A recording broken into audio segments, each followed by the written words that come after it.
નમસ્કાર દર્શક મિત્રો, તાપી જિલ્લાની સૌથી વધુ લોકચાહના મેળવતી સમયક્રાંતિ ન્યૂઝ બુલેટિનમાં વિગતવાર સમાચારો નિહાળો। સોંગઢ તાલુકાના સાદણવેલ ગામ નજીક નાનું ગરનાળું તૂટી જતા પશુપાલકોના દૂધના કેન જેસીબી મશીનથી દૂધ વાહન સુધી મોકલાયા। વિડીયો થયો વાયરલ।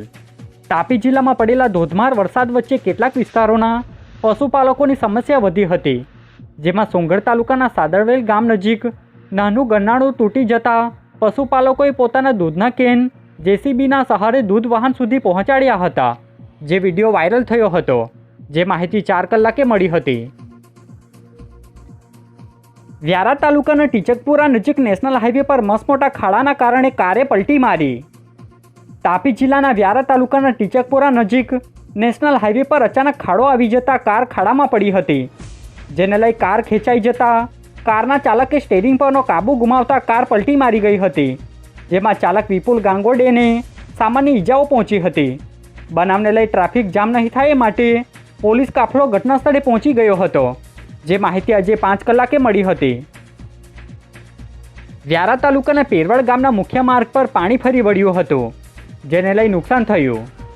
તાપી જિલ્લાના વ્યારા તાલુકાના પેરવડ ગામેથી પસાર થતી ઝાંખરી નદીના પાણી મુખ્ય માર્ગ પર ફરી વળતા નુકસાન થયું હતું, જે અંગે તંત્ર દ્વારા કામગીરી શરૂ કરવામાં આવી હતી, જે અંગે સરપંચ દ્વારા માહિતી અપાઈ હતી, જે માહિતી આજે 1 કલાકની આસપાસ મળી હતી। સુનિલ ગામિત પેરોડ ગામનો સરપંચ છું અને અતિ ભારે વરસાદને લીધે આ રસ્તાનું દબાણ થઈ જતું છે વારંવાર, એટલે લોકોને ભારે હાલાકી પડતી છે કામકાજને અર્થે જવા માટે। જિલ્લાના મુખ્ય મથકે જવાનો આ રસ્તો છે અને આ સાઈડ ગામડા 15 થી 20 ગામડાને અસર થતી છે। શું માંગ છે સરકારશ્રી તરફથી? મારે એટલી માંગ છે કે અહીંયા આ સિઝનમાં પુલ બની જાય તો સારું, એટલે ફળિયામાં પાણી ઘૂસે નહીં। વ્યારા તાલુકાના કપુરા ગામે મહિલાને માર મારવામાં આવતા ફરિયાદ નોંધાઈ। તાપી જિલ્લાના વ્યારા તાલુકાના કપુરા ગામના પટેલ ફળિયામાં જઈ આરોપી નીતિશ ગામિત દ્વારા ફરિયાદી મહિલાને નજીવી બાબતે ઝઘડો કરી માર માર્યો હતો, જેમાં મહિલાને ઈજાઓ પહોંચી હતી। બાદમાં આરોપીએ મહિલાને જાનથી મારી નાખવાની ધમકી આપતા ફરિયાદીએ પોલીસમાં ફરિયાદ કરતા પોલીસે કાર્યવાહી હાથ ધરી છે, જે માહિતી આજે 4:15 કલાકે મળી હતી। વ્યારા શહેરના મીંઢોળા નદી કિનારે આવેલ રિવરફ્રન્ટમાં પાણી પ્રવેશતા પાણી ઓસરી જતા નુકસાન થયું। તાપી જિલ્લાના વ્યારા શહેરમાં આવેલ રિવરફ્રન્ટમાં પાણી પ્રવેશી ગયા હતા, જે પાણી ઓસરી જતા રિવરફ્રન્ટને નુકસાન થયું હતું, જેને લઈ નગરપાલિકા દ્વારા સર્વે ચાલુ કરી કામગીરી પૂર્ણ કરવામાં આવશે એવું જણાવવામાં આવ્યું હતું, જે માહિતી આજે 3 કલાકે મળી હતી। મારું નામ દિલીપભાઈ જાદવ, કારોબારી અધ્યક્ષ વ્યારા નગરપાલિકા। મીંઢોળા નદી પર જે વરસાદ ખૂબ રેલ આવી તેમાં ટાઇલ્સ, ગ્રીલ, બ્લોક એવું બધું નુકસાની થયું છે, તેનો સર્વે અમે એન્જિનિયરો પાસે ચાલુ કરાવ્યો છે। હવે કેટલું છે તે અમે તમને પછી જણાવીશું અને અમે સરકારને રજૂઆત કરીએ છીએ કે આ તાત્કાલિક ધોરણે આ થાય। રિવરફ્રન્ટ સિવાય અન્ય કોઈ જગ્યાએ નુકસાન? રિવરફ્રન્ટ સિવાય આપણે નવી વરસાદમાં બી ઝૂંપડાઓમાં પાણી ઘરોમાં ભરી ગયા હતા। તાત્કાલિક અમે નગરપાલિકાની ટીમ ત્યાં મોકલીને તાત્કાલિક એને બી કંટ્રોલમાં લેવામાં આવ્યું હતું। વ્યારા વોર્ડ નંબર 5માં દાદરી ફળી, વેગી ફળીઓ સમસ્ત અમારી ફાયરની ટીમ, પ્રમુખશ્રી, પછી અમારા શાસક પક્ષના નેતા, પછી બાંધકામના અધ્યક્ષ બધા સાથે મળીને ગામને આખું અમે સર્વે કરીને તાત્કાલિક ધોરણે ત્યાં માણસો પહોંચાડીને સારવાર આપી છે। હાલ રિવરફ્રન્ટ માટે શું કાર્યવાહી છે? રિવરફ્રન્ટ માટે અમે સર્વે કરવા મૂક્યો છે, તાત્કાલિક એન્જિનિયરોની ટીમ તાત્કાલિક જોઈ છે, તે પછી તમને જણાવીશ। ડોલવણ તાલુકાના પંચોલ ગામે લો લેવલ કોઝવેને પાણીના પ્રવાહથી નુકસાન થયું। તાપી જિલ્લાના ડોલવણ તાલુકાના પંચોલ ગામે લો લેવલ કોઝવે પર નદીના પાણી ફરી વળતા ધસમસતા પાણીના પ્રવાહથી કોઝવેને નુકસાન થયું હતું, જેમાં પાણી ઓસરી જતા નુકસાનના દ્રશ્યો સામે આવ્યા હતા, જે માહિતી 1 કલાકની આસપાસ મળી હતી।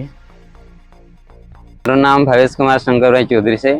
આજે તમે પુલ જઈ રહ્યા છો એ પંચલ ગામમાં છે અને હું આ જ ગામનો વતની છું, અને આ પુલમાં થોડો ઘણો જો વરસાદ આવે એના કારણે પાણી ચડી જાય છે, તો આવવા જવામાં અને ઘણી મુશ્કેલી થાય છે। કેટલા ગામોને મુશ્કેલી થાય છે? 8 થી 10 ગામોને મુશ્કેલી થાય છે આ પુલ પર પાણી ચડી જવાના કારણે। હમણાં શું પરિસ્થિતિ છે? હાલમાં તો કાલે વરસાદ આવ્યો એનાથી ઘણું બધું પુલને નુકસાન થયું છે. એના માટે અવર જવર અટકી ગઈ છે. ખાલી 2 વ્હીલ જતી છે અને 4 વ્હીલ ને એવું મોટું વાહન જતું નથી. શું માંગ છે આપની? અમારી એક જ માંગ છે કે વહેલી તકે જો આ પુલ બની જાય તો ઘણું સારું પડે. તાપી જિલ્લામાં પડેલા ધોધમાર વરસાદ વચ્ચે 24 માર્ગ બંધ હાલતમાં. તાપી જિલ્લામાં તેમજ તેના ઉપરવાસમાં પડેલા ધોધમાર વરસાદ વચ્ચે નદીઓમાં ભારે પાણીની આવક થતાં રોડ રસ્તા પાણીમાં ગરકાવ થયા હતા. જેમાં જિલ્લાના અલગ અલગ 24 જેટલા માર્ગ બંધ થતાં વાહન વ્યવહાર બંધ કરવામાં આવ્યો હતો. જે માહિતી આજે 5 કલાકે મળી હતી. પંચોલ આશ્રમ શાળા ખાતેથી રેસ્ક્યુ કરાયેલ 200 જેટલા બાળકોને ગળત ખાતે સલામત સ્થળે ખસેડાયા. તાપી જિલ્લાના ડોલવણ ખાતે આવેલ પંચોલ આશ્રમ શાળામાં પૂરના પાણીએ પ્રવેશ કરતા બાળકોનું એનડીઆરએફની ટીમ દ્વારા રેસ્ક્યુ કરાયું હતું. જેમાં 200 જેટલા બાળકોને ગળત આશ્રમ ખાતે સલામત સ્થળે ખસેડવામાં આવ્યા હતા. જે માહિતી આજે 2 કલાકે મળી હતી. મારું નામ રાકેશ ભારતી, આશ્રમ શાળા પંચોળમાં આચાર્ય તરીકે ત્યાં ફરજ બજાવું છું. અને કાલે લગભગ 8:30-9 વાગે અચાનક આશ્રમ શાળામાં પાણી ભરાવાથી બાળકોને તાત્કાલિક જમાડીને જો કોઈ હાનિ ન થાય એ માટે અમે તાત્કાલિક કમ્પાઉન્ડની બહાર એક મકાનમાં શિફ્ટ કરવામાં આવ્યા. અને અમારે ત્યાં 1 થી 8 અને 9 થી 12 એમ 2 વિભાગો ચાલે. એમ મળીને કુલ લગભગ 267 જેટલા બાળકોને અમે ત્યાં ઉપર સુરક્ષિત જગ્યાએ લઈ ગયેલા. અને પછી પાણી વધારે ભરાવાથી પછી એનડીઆરએફની ટીમ લગભગ આવતા એમને સમય લાગતા લગભગ 3 વાગ્યાની આસપાસ રેસ્ક્યુ કરવાની કામગીરી ચાલુ કરી. અને ભારે જહેમત બાદ આખરે સાંજે 5 વાગ્યા સુધીમાં બધા બાળકોને સહી સલામત ત્યાંથી બહાર કાઢી બોટ દ્વારા અને આશ્રમ શાળા ગળતમાં અહીંયા બધાને શિફ્ટ કરવામાં આવ્યા. અને અહીંયા આવતાની સાથે બાળકોને સરસ જમાડ્યા પણ અને બપોરે નાસ્તો પણ આપ્યો. અને બાળકોનું ભણતર ન બગડે એ હેતુથી એમને અહીંયા શિક્ષણ કાર્ય પણ ચાલુ રખાયું ઓનલાઈન ટીવી પર. અને એ લોકોને જમવાનું રહેવાનું બધી વ્યવસ્થા અહીંયા સરસ કરવામાં આવી. વ્યારા શહેરના કણજા ફાટક નજીક રહેતા સાસુ વહુનો ઝઘડો થતાં વહુએ સાસુ પર ગરમ પાણી નાખતા દાઝી જતા સારવાર અર્થે ખસેડાયા. તાપી જિલ્લાના વ્યારા શહેરમાં આવેલ કણજા ફાટક નજીક રહેતા પઠાણ પરિવારમાં ઝઘડો ચાલતો હતો. જે દરમિયાન ફરિયાદી સાસુ ઝઘડા વચ્ચે પડતા આરોપી વહુ શહેનાઝબેન ઇમરાન પઠાણ નામની મહિલાએ ગરમ પાણી ફરિયાદી પર નાખી દેતા તેઓ દાઝી ગયા હતા. જેને લઈ તેઓને સારવાર અર્થે ખસેડવામાં આવ્યા હતા. બનાવને લઈ પોલીસે કાર્યવાહી હાથ ધરી હોવાની માહિતી આજે 5:15 કલાકે મળી હતી. આજે બુલેટિનમાં બસ આટલું જ. અને સમય ક્રાંતિ ન્યૂઝ ચેનલને લાઇક, શેર, કોમેન્ટ્સ અને સબસ્ક્રાઇબ અવશ્ય કરી લેશો, જેથી કરી તમને તાપી જિલ્લાના સમાચારોની અપડેટ મળતી રહે. અને મને રજા આપશો. આભાર. જય હિન્દ, જય ભારત.